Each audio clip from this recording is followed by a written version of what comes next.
Hey everyone, Dev with Crime Hive, and back with another update on the Suzanne Morphew case. Things are getting a little interesting here. We've obviously got the search going on. I want to give you a couple updates about the search, the volunteer search that Suzanne's brother, Andy Moorman, had really put together with the help of, Profiling Evil. We've heard a lot of the updates about the case, and I just wanted to specifically point out a few potential game changers in this case, specifically with the Daily Mail article here that I've pulled up here in relation to the Cadaver Dogs. That could be massive news if what we're reading about and learning about is true. So the article here that it talks about is that the FBI has been called in as a scent of human remains discovered on land owned by Barry Morphew, right? And this is all from the organized search of Suzanne's brother. So apparently this site was at a wooded site 15 miles from the home. And so what we learned, and I'm just going to cover a few aspects from this article. Daily Mail does a phenomenal job, and they've covered some pretty interesting points here. So what it talks about is that these remains have been discovered on a plot of land from Barry Morphew. And they've said that the FBI has been called to this site to search for possible remains. So what we learned as we continue through the article there specifically about that, we knew that Andy Moorman had raised money for this search, and he's done a phenomenal job. He's obviously on a mission to find his sister. I mean, it's a very touching mission. There's a lot going on, a lot of volunteers, a lot of help, a lot of resources. Personally, wish I could be there for that search. Love to be a part of that. And what we're learning here from that article is that there were multiple searches with these dogs, multiple cadaver dogs that had picked up these scents. So a second search of the site took place on Monday, not too long ago, just the previous Monday, where they were using cadaver dogs, and the dogs handler told DailyMail.com that they got another hit. So that's huge. That could be potentially big information. So what we learned is that obviously these dogs are specifically trained to pick up human scents, and I think a lot of people just kind of overlook that information. That is big, and I'm going to talk about specifically that information in just a second. So the FBI did take over, and they may dig in that area. So a couple other aspects I want to point. There's Andy right there, really taking a leading charge for this search, doing a great job. There's been a couple updates I'll point out with the search itself, and I'll mention that here. I want to play this quick little video in relation. This might be the property or the area that they're searching, that they're going to search, or they're going to dig up and find out if they find anything. So a couple other things as I was going through. This is the video here that actually shows the dogs in action. So I just wanted to play that real quick for you. And you can see right here.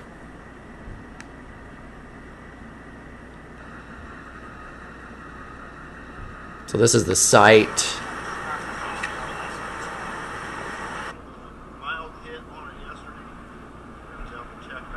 And Andy's been giving some interviews to a few different sources. Heard he was on Dr. Phil.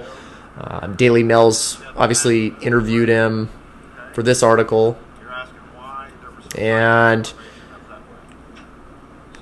that really just wanted to point that out with the dogs there. So a lot going on. Again, a lot of help. Now, a few things I wanted to point out about the Cadaver Dogs. Again, just to give you more information. This was another article I pulled up from The Guardian, and just to give you just more in-depth info on this, on human remains and what these dogs are capable of. So this article here talks about, these dogs are specifically trained to smell death. So specifically, and it talks about here that they're trained to smell decomposition, which means they can locate anything from body parts, tissue, blood, and bone. And so they can also detect residue scents, meaning that if they can tell if a body has been in a particular place, even if it's not there anymore. So that's huge. And the reason I mention that is it talks about a case, and this is pretty similar case, really. In October of 2013, there was a jury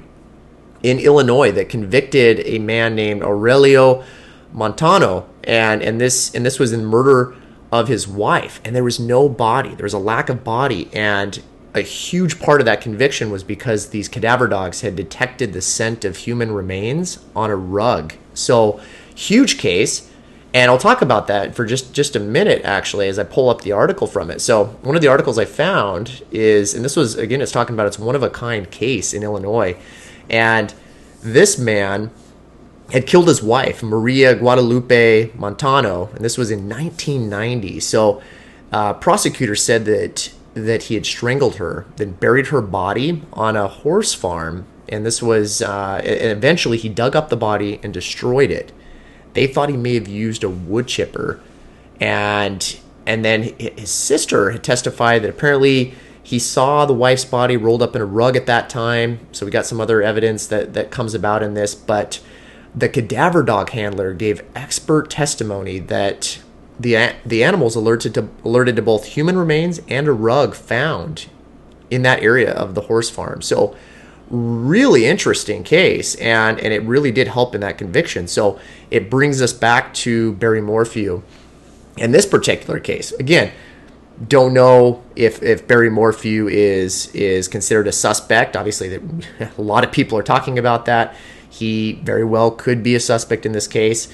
Don't know until we know the facts, right? But if he is, I can tell you, or whoever is, if these dogs are alerting to human remains, these remains are on a plot of land owned by Barry. So really big information there. Wanted to point that out. And then the other aspect here, just a couple things here, just a couple of quick updates I thought were really important.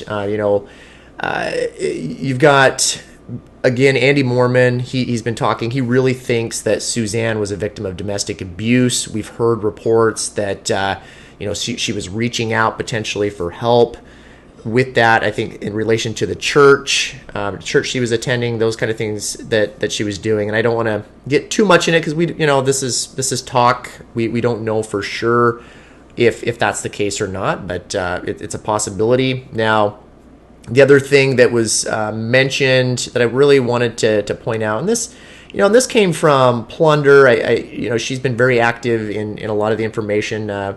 She's got sources that are, that have boots on the ground out there, and she was mentioning an interesting aspect to this case, and I can't corroborate this, but it was mentioned that there's these tree invoices that could be important potential evidence, and Barry may have purchased some trees. Don't know, what the parameter of this is. If he had buried some new trees in a particular area, if it's even related to this case, don't know. Just found that interesting. Apparently there was a pink glove found, some jeans, a partial tarp that she mentioned in this video with 3 nails. Again, don't know if it's related to Suzanne Morphew, but volunteers are finding things, and a lot of these searches, I pull up another article and it's saying that there are potential leads that are coming from these volunteer searches. So a lot of the people out there, volunteering their time and really trying to help, trying to make a difference. It seems like it really is happening, and it could lead to an arrest. So really, really interesting as we learn.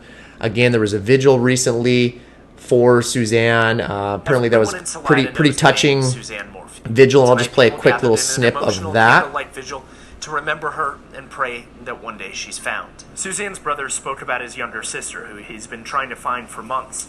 He organized a search effort with more than 100 volunteers to look through the mountains in Chaffee County for any clues. Tonight they came together to share memories of her. For those who knew her, it was a chance to think back on the times they shared. She was a bright light. I mean, whenever you see her, she just was a gem. There's no other way to describe her. You just could see the beauty in her and feel the beauty. Volunteers searching through the mountains say they found different articles like clothing that they've turned over to authorities.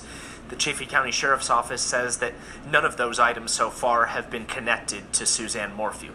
And I wanted to point that out. There were some potential items of potential evidence that was discovered and early on, and there was a lot of talk and rumors about that. Apparently it was not related to the case, but again, it seems like there is information over the course of it's now 5 days that they've been searching. I think it's going to end tomorrow, so they've been searching for quite some time. 24th through the 28th, I believe, is how long this goes. So Profiling Evil, again, those homicide detectives, you got to give it up for them. They've really coordinated this effort with Andy Moorman, and it's just phenomenal to see that. So wanted to give you guys those updates, and again, when more developments come, I will update you. Haven't been updating you every day.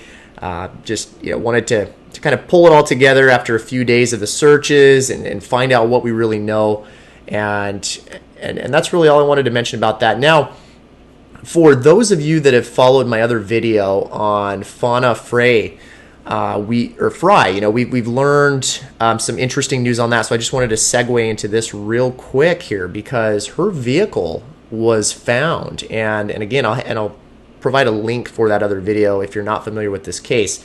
But she's still missing to this day in Oregon. She was last seen, I've got some different locations of where she was. She was on her way to Grants Pass, and she had left the Super 8 motel, and then she just vanished. Well, her vehicle was found, and from this article that I found here, we learned some interesting information. So it specifically talks about that on September 23rd, so just days ago, they found her vehicle unoccupied. It was that blue Jeep that I had mentioned, and they found it, looks like it's in the area of Rubin Mountain Road, and it was just a few miles past the Grave Creek boat landing.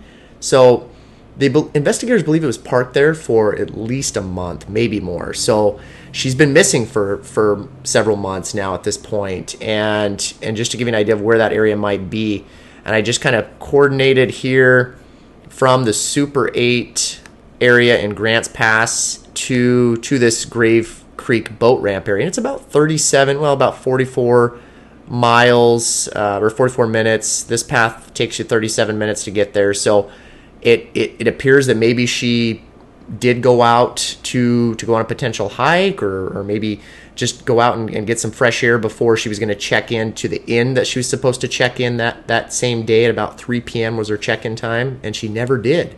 So the reason I mentioned this specific article too, to tie it back into Barry Morphew and Suzanne Morphew, that particular case, is these investigators also used cadaver dogs while they searched around her vehicle, but and this was on September 24th, but she wasn't located. It doesn't appear that there was any hit from those cadaver dogs, and so I just wanted to mention that because it's somewhat related as we're trying to get updates on a lot of these other cases, not just Suzanne Morphew's case. So again, if you like these kind of videos and you want more updates, if you haven't hit the subscribe button, consider doing that, and then just make sure you hit the bell notification, because that will give you more updates as I continue to cover this. So again, this is Dev with Crime Hive, and I will be back in another video soon. Y'all take care. Thanks.